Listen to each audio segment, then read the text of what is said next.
suaranya kok kecil.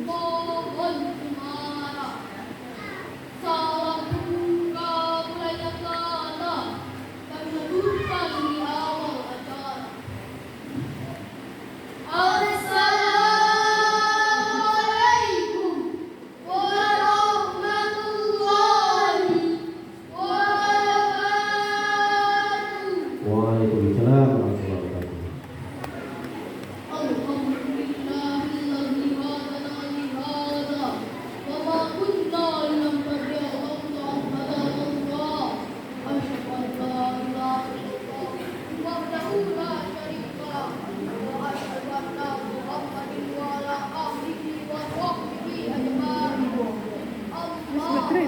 Mas, suaranya itu mic-nya maju, anaknya kurang maju. Hadirin yang dirahmati Allah, para Indonesia akan mengungkapkan bahwa di Saudi utama Indonesia merupakan negara yang paling pertama. boleh minta tolong mic-nya boleh diminta maju Udah, nggak? aku nggak maju. Anak tuh kurang Anak tuh harusnya maju, Bu. minta maju lagi mic semua. Gak enak udah dinilai soalnya. Gak mungkin gitu. Takut nanti konsentrasi anak malah pecah. Oh ya,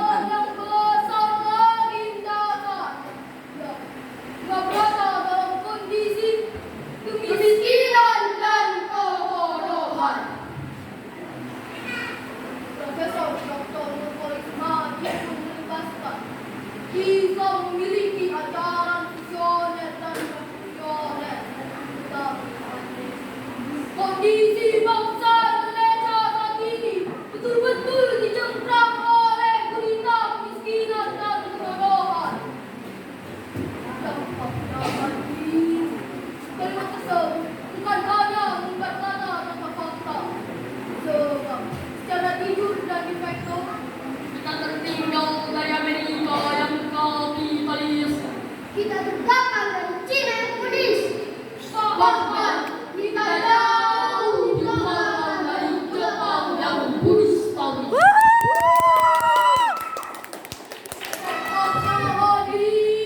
Kita hanya menjadi generasi bangsa yang jiwa komunis, bermental apatis, dan berwatak iblis. Pikirannya kotor, sifatnya diktator, jiwanya kendor, mentalnya mau. Kerjanya hanya melihat goyang gebor dan goyang parboy.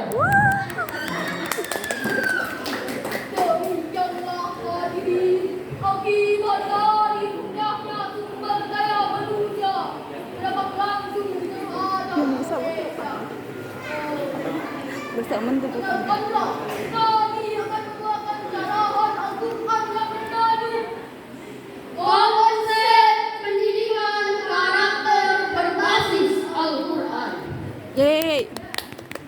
Semoga melalui cara ini hadirin sekalian dapat mengaplikasikannya dalam kata untuk diterapkan dan membangun bangsa Indonesia menuju jalan yang lebih sejahtera. Ya, lebih hijau. Sana yang ujung sana.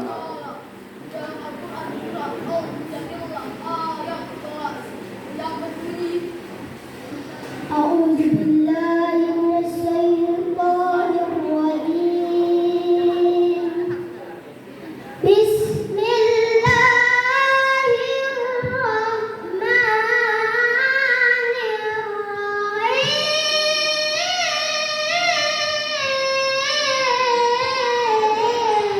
Allah. يا أيها الذين آمنوا إذا قيل لكم تفسحوا في المجالس إذا قيل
nama Allah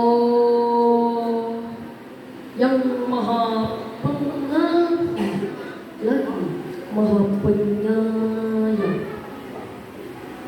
Wahai orang-orang yang beriman, apabila dikatakan kepadamu berilah kelapangan di dalam majlis, maka lapangkanlah, niscaya Allah akan memberi kelapangan kepadamu.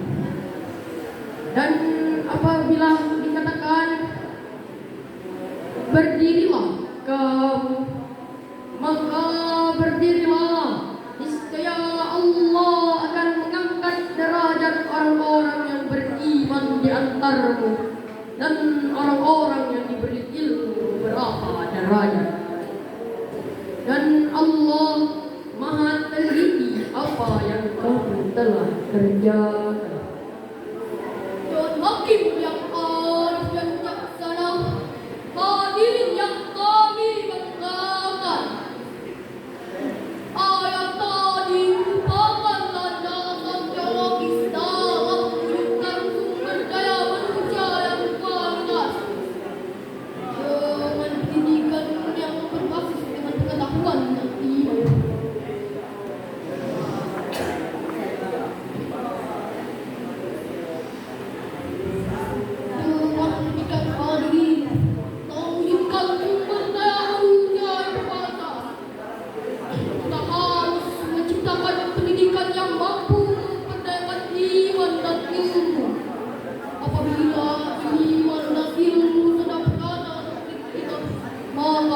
Sumber daya manusia akan maju menuju jalan yang lebih sejahtera. Tapi sebaliknya, jika ilmu tanpa dasar iman hanya akan melahirkan model manusia jahiliyah yang akhirnya membuat hancur bangsa dan negara. Ilmu pengetahuan pun disalahgunakan, yang seharusnya digunakan menuju jalan kebaikan malah digunakan menuju jalan yang penuh dengan kezaliman dan kesewenang-wenangan. Bukankah akhir-akhir ini banyak dilakukan oleh orang-orang yang berpendidikan, berilmu dan berwawasan? Bisa kita lihat hadirin contoh kecilnya orang miskin, walaupun dia mencuri hanya untuk makan sehari-hari. Namun hadirin, jika maling-maling berpendidikan dan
dan yang nyata.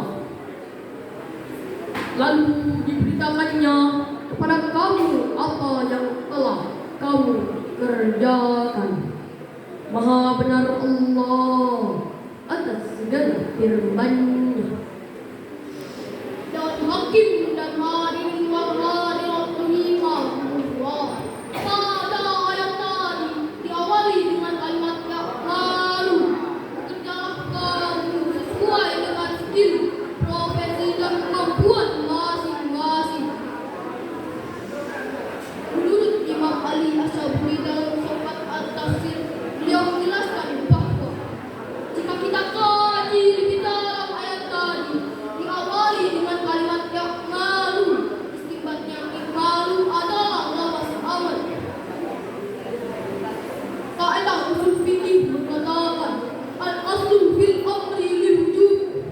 Pada dasarnya, setiap perintah menunjukkan adanya suatu kewajiban. Oleh karena itu, wajib bagi kami bertiga, saudara-saudara sekalian dan seluruh insan yang beriman, wajib untuk bekerja dan berusaha sesuai dengan kemampuan masing-masing. Jalan dengan ayat tadi, Profesor Dr. Quraisy Haq dalam tafsirnya Al-Misbah, beliau menjelaskan ada 3 perintah Allah kepada kita. Yang pertama, selalu memiliki mental tajam, terus berusaha dan pantang menyerah. Yang kedua, harus pandai menggunakan waktu sebaik-baiknya